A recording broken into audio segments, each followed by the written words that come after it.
नेपाल पे जो प्रदर्शन हो रहा, नेपाल पे चाइना के इशारों पे कुछ भारतीय राजनीतिक दल जो सत्ता में नहीं थे, उनका जो चाइना के इशारे में चलते हैं, इन लोगों ने मिल करके भारत से दूरी के लिए वहाँ की कई सरकारें बदलवाईं और किसी भी सरकार को स्थिर नहीं रहने दिया।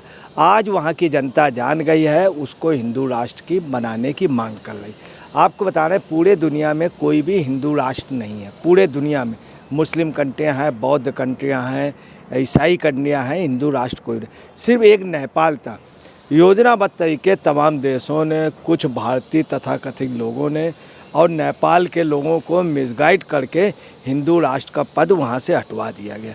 अब मैं आपको बता रहा हूँ कि लगातार वहाँ प्रदर्शन चल रहे हैं। आज भी वहाँ पे तनाव है, आज भी प्रदर्शन हुआ, कल भी हुआ, परसों भी हुआ और कल बहुत बड़ा प्रदर्शन हुआ। उसमें काफ़ी लोग अरेस्ट किए गए, काफ़ी तादाद पे अरेस्ट हुए और राजधानी काठमांडू में वो मेन स्थान के करीब पहुंच गए। वहां पुलिस ने ज़बरदस्त आरसू गैस चलाए, ज़बरदस्त लाठीचार्ज किया है, गोलियां चलाई, बहुत आप समझ लीजिए लोगों को मारा पीटा है। खबर लगातार दबाई जा रही है।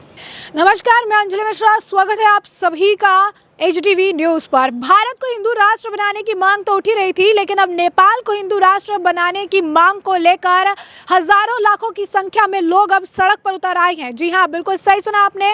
नेपाल के काठमांडू का ये मामला जो है बताया जा रहा है, जहां पर जो आप कह सकते हैं हर जगह हिंदू राष्ट्र घोषित करने की मांग जो है लगातार उठती नजर आ रही है। लोकतंत्र को खत्म करने की मांग को लेकर भीषण प्रदर्शन जो है इस वक्त नेपाल में देखने के लिए मिल रहा है।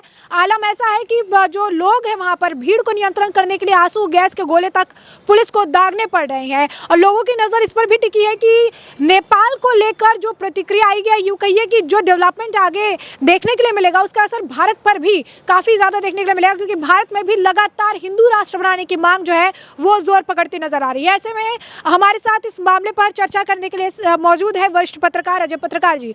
जिस तरीके से सर नेपाल में इस वक्त हिंदू राष्ट्र बनाने को लेकर काफी अगर आप देखेंगे प्रदर्शन देखने के लिए मिल रहा है, क्या कहेंगे आप?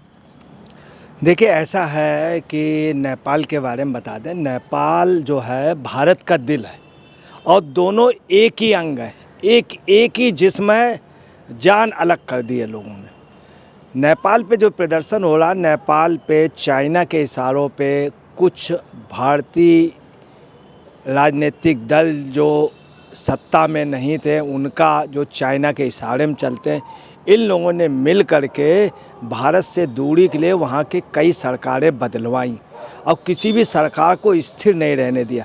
आज वहाँ की जनता जान गई है, उसको हिंदू राष्ट्र की बनाने की मांग कर रही। आपको बता रहे हैं, पूरे दुनिया में कोई भी हिंदू राष्ट्र नहीं है। पूरे दुनिया में मुस्लिम कंट्रियाँ हैं, बौद्ध कंट्रियाँ हैं, ईसाई कंट्रियाँ हैं, हिंदू राष्ट्र कोई नहीं। सिर्फ एक नेपाल था।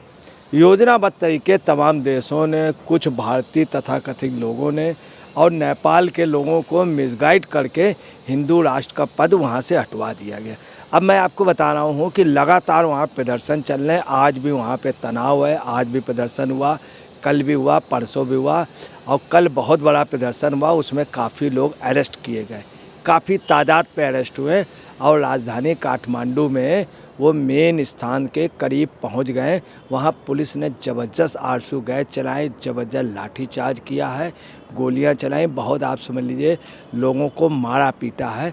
खबर लगातार दबाई जा रही है। क्या वहाँ के लोग जो हैं उनका ये कहना है कि इसको हिंदू राष्ट्र बनाओ। सबसे बड़ी बात निखर के आई, वहाँ का मुस्लिम भी कह रहा कि ये हिंदू राष्ट्र ही इसको बनाइए। हिंदू राष्ट्र बनने पे हम ज़्यादा अच्छे ढंग से रह रहे थे, टैक्स नहीं लगते थे, लूट मारी नहीं थी। अब जो ये राज्य बना है, वहाँ है कि अपरोक्ष रूप से कम्युनिस्टों ने कब्जा कर लिया। नेपाल का जो है सांस्कृतिक संबंध या धार्मिक संबंध, हर एक तरह से व्यवहारिक संबंध वो भारत के साथ हैं। जो चाइनीज़ कल्चर है उस सभ्यता से भी उनका मेल नहीं खाता और एक मिनट भी पटती नहीं। दूसरा, नेपाली जानते हैं कि तिब्बत के साथ इन्होंने यही किया और भूटान के साथ करने के उसमें थे, पाकिस्तान के साथ किया, लेह लद्दाख के साथ किया, अस्काई चीन जो है उसके साथ किया। और इन लोगों की जो नीति है वो विस्तारवादी है और कल्चर को, सभ्यता को डैमेज करने की, जैसे तिब्बतन सभ्यता को डैमेज किया। इसलिए वहाँ लगातार विरोध हो रहा है। मगर आपको बताना है, दुर्भाग्य की बात आपको बताना है, जो सबसे बड़ी बात है, 1947 में जब देश आज़ाद हुआ था, नेपाल भारत के साथ रहना चाहता था। नेपाल और बलूच और पख्तून भारत के साथ रहते, मगर इस देश का दुर्भाग्य था, इस देश के नेताओं ने, नेहरू जी ने स्पष्ट रूप से कश्मीर को विलय नहीं होने दिया और उन्होंने कहा कि नहीं, कश्मीर से फारूक शेख अब्दुल्ला रहेगा। शेख अब्दुल्ला को उन्होंने बनवाया। बाद में कश्मीर के राजा ने विलय किया, जब पटेल ने विलय कराया। दूसरा, नेपाल का भारत से कहीं अलग होने का सवाल ही नहीं उठता था, परंतु नेहरू जी ने नहीं होने दिया। चूँकि नेपाल हिंदू राष्ट्र था तो उनका था कि हम धर्मनिरपेक्ष नहीं रह पाए। यही पोजीशन उन्होंने हैदराबाद से की। हैदराबाद के जब नवाब को देखा तो उन्होंने देखा हमारे साथ नहीं रहेगा, तो उससे बोले तुम अपना राज्य अलग बना लो, अपना देश अलग बना लो। जूनागढ़ का उन्होंने ये किया, गोवा का।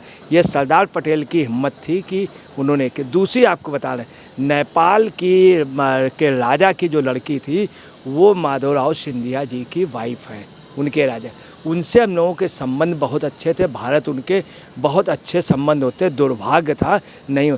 आप ये नोट कर लीजिए, आज नहीं तो कल, नहीं तो परसों, ये नोट कर लीजिए, नेपाल और भारत एक होगा, कोई किसी के अधीन नहीं होगा। दोनों जो हैं जिस्म और जान एक हो जाएंगे, नोट कर लीजिएगा। वो वक्त जो है 1928 या 32 के बाद आएगा, जिसमें गोरखा रेजिमेंट भी होगी, भारत की एक अंग होगी। और योगी, हाँ, 2032 के लगभग आप देखिए गोरखा रेजिमेंट भी होगी। और नोट कर लीजिए कि आज से 10-12-15 साल बाद या 8 से 12 साल बाद इस देश में नेपाल भारत के साथ होगा। और जब देश आज़ाद हुआ तो एक बहुत दुर्भाग्यपूर्ण काम हुआ, गोरखा रेजिमेंट ब्रिटेन की महारानी ने अपने यहाँ शिफ्ट कर ली। हम उसी दिन से पंग हो गए। सबसे अच्छी गोरखा रेजिमेंट, एक यहाँ पे ऑपरेशन हुआ, गोरखा रेजिमेंट लगाई गई, उसने जीत के, हम उस ऑपरेशन का नाम नहीं लेना चाहते। और उस समय ये भी नोट कर लीजिए, माफ़ कीजिएगा ये सच कह रहा हूँ, कि उस समय देश का प्रधानमंत्री 2032 के लगभग योगी होंगे। ऐसा होगा, कोई नहीं रोक सकता है, ये सच है। और आपको बता, ये जो है सारा इसी को लेके चल रहा है। इसीलिए योगी को इसीलिए भी चीफ मिनिस्टर बनाया गया है, चूँकि गोरखा उसके और वहाँ से हैं। और आपको इससे भी एक ताजुब की बात बता दें, ब्रिटेन से लोग आज भी आते हैं, और नहीं कहना चाहिए, माफ़ कीजिएगा, गोरखपुर वगैरह तमाम यहाँ का बीज लेके चले जाते हैं, क्योंकि इतनी गोरखा रेजिमेंट की डिमांड है। वर्ल्ड की सबसे अच्छी लड़ने वाली फाइटर वो है।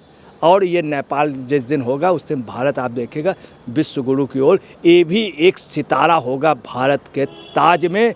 जब हम टोटल इंडस्ट्री में हो जाएंगे, $10 ट्रिलियन इकोनॉमी हमारी हो जाएगी। $10 ट्रिलियन। अभी अंबानी ने भी बोला, अडानी ने बोला, तमाम पूंजीपति कह रहे 5 की थी, $10 ट्रिलियन। हम कई चीज़ों में डिपेंड होंगे और एक दिन ये होगा। उस समय ये ऐसा बिल्कुल निश्चित है कि योगी देश के प्रधानमंत्री होंगे। तो सर, एक तरफ जो है नेपाल में अगर आप देखेंगे लगातार प्रदर्शन हो रहा है, दूसरी तरफ भारत में भी जो है हिंदू राष्ट्र बनाने की मांग उठ रही है। तो नेपाल का जो हाल है, अगर आप कहेंगे कि अगर ये चीज़ बहाल किया जाएगा, अगर हिंदू राष्ट्र बना दिया जाएगा, तो इसका कितना असर जो है भारत में भी देखने के लिए मिलेगा? क्योंकि भारत में कई सारे बड़े नेता, बड़े लीडर, संत जो है वो चाह रहे हैं, बागेश्वर धाम के जो बाबा हैं, बाबा बागेश्वर भी कह चुके हैं कि हिंदू राष्ट्र घोषित होना चाहिए। तो क्या कहेंगे, कितना असर जो है यहाँ पर भी पड़ेगा? देखिए, ऐसा है, भारत की स्थिति दूसरी थी, हम आपको क्लियर कर दें। हिंदू राष्ट्र की कल्पना करना भारत के लिए असंभव था, अभी तक की जो स्थितियाँ थी। एक बिल्कुल कट सच बता दें, नेहरू जी, इंदिरा गांधी जी, राजीव गांधी जी और तमाम लोग अपनी राजनीतिक हत्या करवा सकते हैं, राजनीतिक रूप से पतन करा सकते हैं, मगर हिंदू राष्ट्र ये अपने जीते जी नहीं बनने देंगे। INDI गठबंधन के भी तमाम लोग ऐसा है जो बनने नहीं देंगे। मगर हिंदू राष्ट्र नेपाल था, जल्द ही बनेगा। हिंदू राष्ट्र का आपको हम क्लियर कर दें, क्या हिंदू राष्ट्र का मतलब? राम राज्य, ऐसा राज्य जहाँ जो प्रजातांत्रिक राज हो, लोकतांत्रिक राज हो, जिसमें एक श्रमिक की भी सुनी जाए। उसको हिंदू राष्ट्र कहते हैं, उसको रामराज कहते हैं। ये रामराज की कल्पना थी, मैं आपको बता रहा हूँ, रामराज की कल्पना थी, ये महात्मा गांधी की थी और जिन्ना की भी थी। मगर जिन्ना का मतभेद नेहरू से था कि नेहरू प्रधानमंत्री बनना थे। यही रामराज की कल्पना नेता सुभाष चंद्र बोस सभी लोगों की थी। मगर समस्या ये रही कि गांधी जी को मिसगाइड किया गया, प्रधानमंत्री दूसरे बना दिए गए। तो आपको बता दें कि भारत में इसका असर पड़ेगा और बहुत पड़ेगा, परंतु उसमें टाइम लगेगा। ये नेपाल का जो नेपाल के, हम आपको एक चीज़ और बतला दें कि 2007 में वहाँ पे अंतरिम संविधान का धर्मनिरपेक्ष का वहाँ पर निर्माण हुआ। उसके पहले वहाँ राजशाही थी, किसी बात की तकलीफ नहीं। तो 2006 के पहले आंदोलन हुए और ख़ास तौर से कम्युनिस्टों ने आंदोलन बड़े पैमाने पे कराए। उसके बाद क्या हुआ, वहाँ पे 2008 में उन्होंने शासन उनको सौंप दिया। वहाँ के राजा, वहाँ का जो राजा है बहुत सिंपल, उससे बगैर किसी सुरक्षा, बगैर उसमें एक साधारण नागरिक के रूप में रह रहे हैं। उन्हीं का राज, उन्हीं के तमाम मंदिर, तमाम व्यवस्थाएं सब उन्होंने कर दी। तो वहाँ का राजा कहीं शोषक नहीं था, कहीं, ये आपको बता रहे हैं, कम्युनिस्टों का खुराफात था। दूसरी बात, वहाँ पे दुनिया भर के आतंकवादी, उन लोगों का एक ये प्रश्रय स्थल बन गया। ये दुर्भाग्य की बात थी। तो आपको बताना है, जो हिंदू राष्ट्र की आप बात कर रहे हैं, इसमें अभी टाइम लगेगा। इसके पहले जो राज था, हम क्लियर कर दें, इसके पहले जो राज था, वास्तव में देश की आज़ादी से लेकर के और अभी तक बीच में छोड़ करके हिंदू राज ही भारत नहीं था। नहीं, यहाँ पे जो राज कर रहे थे, कहना नहीं चाहिए, अल्पसंख्यक कर रहे थे, दूसरे अल्पसंख्यक के समर्थक कर रहे थे, या छद्म रूप में आप समझ लीजिए अल्पसंख्यक के ही पैरोकार नेहरू जी, राहुल गांधी। मैं आपको क्लियर कर दूं, जिनको आप हिंदू राजा सोच रहे हैं, जो दत्तात्रेय ब्राह्मण बन गए थे, आप कैसे कह सकते हैं? मोतीलाल जी के पिताजी का नाम क्या था, नहीं कहना चाह रहे हैं। उनका लड़का नेहरू जी, इंदिरा गांधी के हस्बैंड फिरोज़ खान, और इंदिरा गांधी का लड़का राजीव गांधी, राजीव गांधी की बीवी ईसाई हैं, यहूदी है, फिर उनकी लड़की जो शादी हुई ईसाई में। तो आप कैसे कह सकते हैं क्या हिंदू राष्ट्र था ये? क्या हिंदू शासन था? और फिर आप देखिए कि मनमोहन सिंह क्या हिंदू थे? आप एक भी वो बता दीजिए। वास्तव में यहाँ पे इसके पहले हिंदू शासन ही नहीं था देश आज़ादी के बाद। ये कटु सच है। तो जैसा कि आपने अजय पत्रकार जी को सुना, उन्होंने स्पष्ट तौर पर कहा है कि नेपाल के जो लोग हैं, जो मांग कर रहे हैं, वो अपनी ज़मीन को फिर से हासिल करने की मांग कर रहे हैं, क्योंकि पहले नेपाल को हिंदू राष्ट्र का दर्जा मिला हुआ था, बाद में जो है इसे हटा दिया गया। एक बार फिर जो है नेपाल की जनता जो है ये सड़कों पर उतरी है और ये मांग जो है चाह रही है कि जल्द से जल्द इसे जो है लोकतंत्र खत्म करके जो है राजतंत्र लेकर आया जाए और फिर से इसे हिंदू राष्ट्र जो है घोषित किया जाए। अब ये देखना दिलचस्प होगा कि आने वाले समय में नेपाल की राजनीति क्या टर्न लेती है, जिससे कि हम आपको अपडेट रखेंगे। फिलहाल के लिए इस पूरे मामले पर आपकी भी जो राय हो, हमें कमेंट सेक्शन में कमेंट करके ज़रूर साझा करिएगा। धन्यवाद।